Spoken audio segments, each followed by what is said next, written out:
ధర్మపురి శాసనసభ నియోజకవర్గానికి ఇది నేను మూడోసారి రావటం. 2 సార్లు కూడా కాంగ్రెస్ శాసనసభ పక్ష నాయకుడిగా వచ్చాను. ఒకసారి పెద్ద ఎత్తున రాష్ట్ర వ్యాప్తంగా రాష్ట్ర రైతాంగం అంతా నష్టపోతూ ఉంటే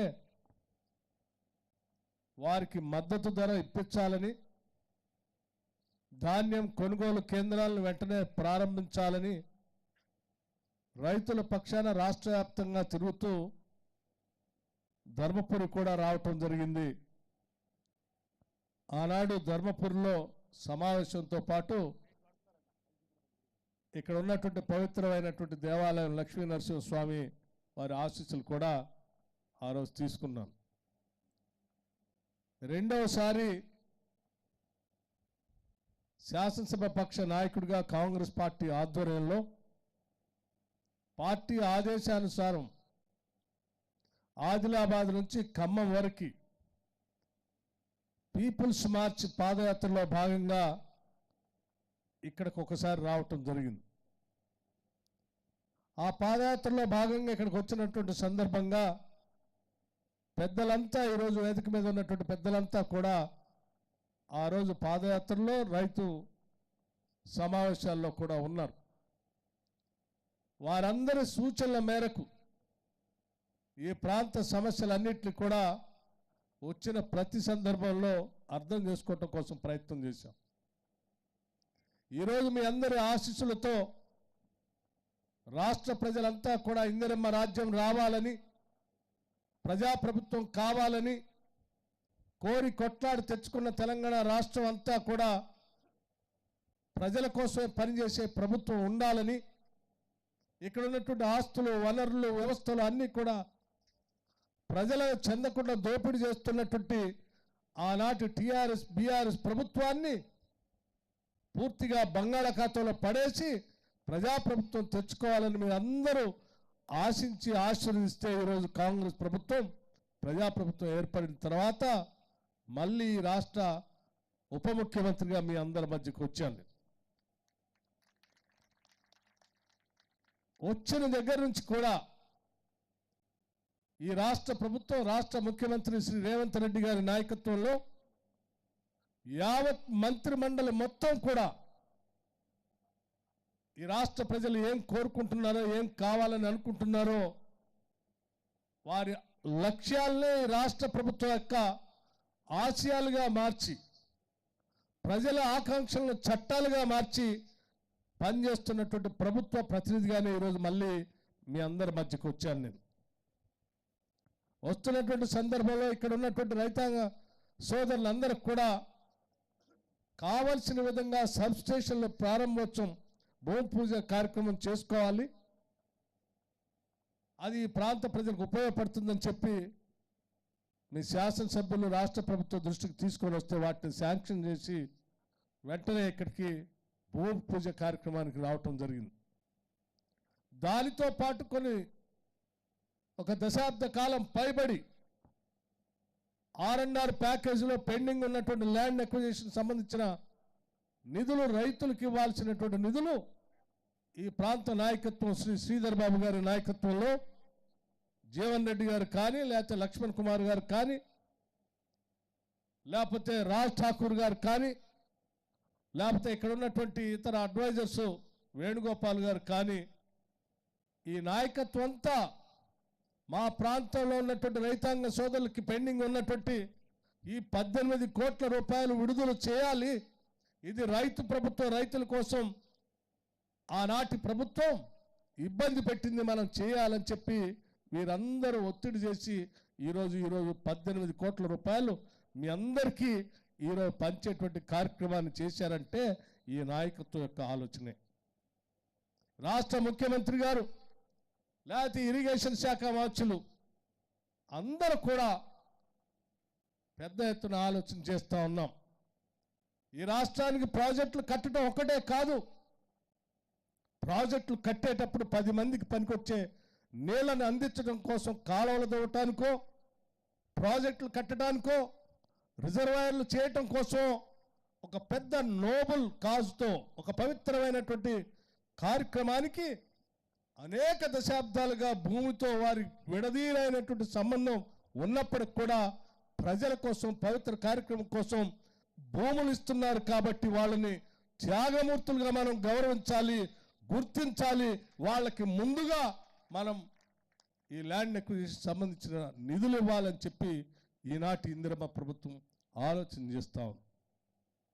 అందుకోసమే ఈరోజు పెద్ద ఎత్తున రాష్ట్ర వ్యాప్తంగా ప్రాజెక్టులు ఎక్కడెక్కడైతే చేపడుతున్నామో ఆ పరిసర ప్రాంతాల్లో భూములు ఇచ్చినటువంటి ప్రజలందరికీ సంబంధించిన ల్యాండ్ ఎక్విజిషన్ నిధులకి అత్యంత ప్రాధాన్యత ఇచ్చి వారికి నిధులు విడుదల చేసేటువంటి కార్యక్రమంలో ఈరోజు ఇందిరమ్మ రాజ్యం ఉందని చెప్పడానికి ఇది ఉదాహరణగా నేను మీ అందరి దృష్టికి తీసుకొని వస్తా ఉన్నాను.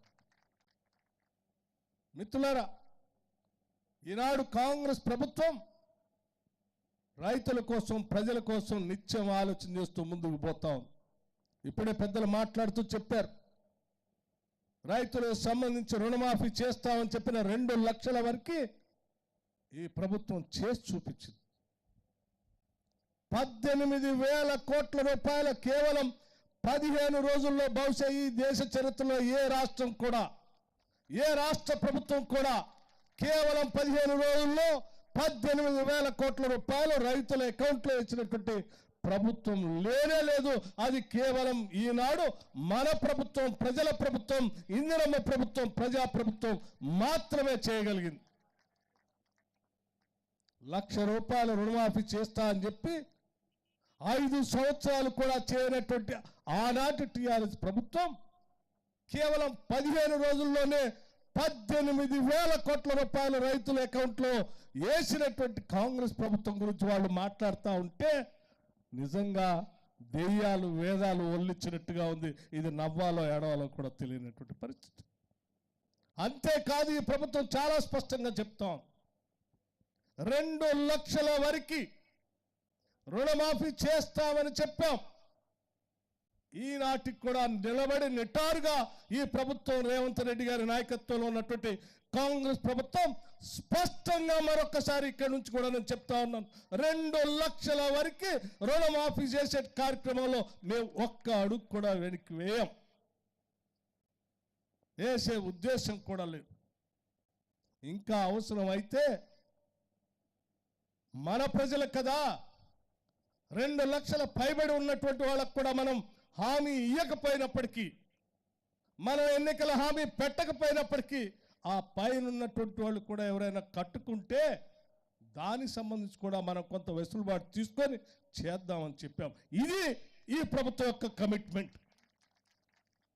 అంతేకాని మీలాగా ఇచ్చిన హామీల్ని 5 కాదు 10 సంవత్సరాలు కూడా చేయకుండా ఓడిపోయిన తర్వాత కూడా ఇంకా బజారుకు వచ్చి తగుదునమ్మా అని ప్రభుత్వం గురించి మాట్లాడుతూ ఉంటే ప్రజలు గమనిస్తూ ఉన్నారని ఈ సందర్భంగా చెప్తా ఉన్నాను. మిత్రులారా, ఈ ప్రభుత్వం కేవలం రుణమాఫీ చేయటమే కాదు, అనాదిగా రైతుల కోసం మీరు వదిలేసినటువంటి ఇన్సూరెన్స్ను కూడా రాష్ట్ర ప్రభుత్వం, రైతులు కట్టే డబ్బుని రాష్ట్ర ప్రభుత్వం కట్టబోతా ఉంది. రైతుకు కట్టాల్సిన ఇన్సూరెన్స్ ప్రీమియంని ఈ రాష్ట్ర ప్రభుత్వం కట్టబోతాం, కట్టింది కూడా ఇప్పటికీ. అట్లాగే పంటకు సంబంధించినటువంటి ఇన్సూరెన్స్ కూడా ఈ రాష్ట్ర ప్రభుత్వమే రైతుల పక్షాన కట్టబోతుందని కూడా చాలా స్పష్టంగా చెప్పుతున్నాం. మీలాగా రైతులు గాలికి వదిలేయం మేము. పొరపాటున ఏదైనా ప్రకృతి వైపరీత్యాలు జరిగితే వాళ్ళని ఆదుకోవటం కోసం ముందు జాగ్రత్తగానే మేము ఇన్సూరెన్స్ కట్టి రైతులు కాపాడుకోవాలా, కంటికి రెప్పలా చూసుకోవాలని ఆలోచనతో ముందుకు పోతున్నటువంటి ప్రభుత్వం ఈనాడు పాలన చేస్తుంది. ఇది ప్రజల ప్రభుత్వం అని చెప్పి నేను చాలా స్పష్టంగా చెప్తున్నాను.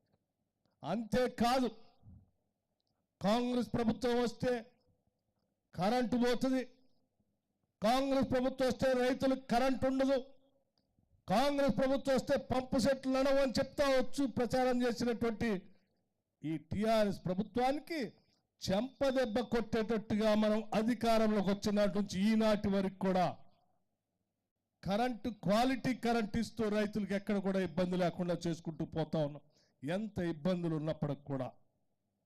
అంతేకాదు, భవిష్యత్తులో 2029-30 కల్లా కేవలం థర్మల్ పవరే కాకుండా గ్రీన్ పవర్, సోలార్ పవర్ కానీ, విండ్ పవర్ కానీ, హైడ్రో పవర్ కానీ, లేకపోతే పంప్ స్టోరేజ్ పవర్ కానీ, ఫ్లోటింగ్ సోలార్ పవర్ కానీ, వీటన్నిటి ద్వారా 2029-30 కల్లా దాదాపు 20,000 మెగావాట్ల పవర్ని ఈ రాష్ట్రానికి అందించేటువంటి ప్రణాళికని ఈరోజు కాంగ్రెస్ ప్రభుత్వం రూపకల్పన చేసుకుంటూ ముందుకు పోతుంది.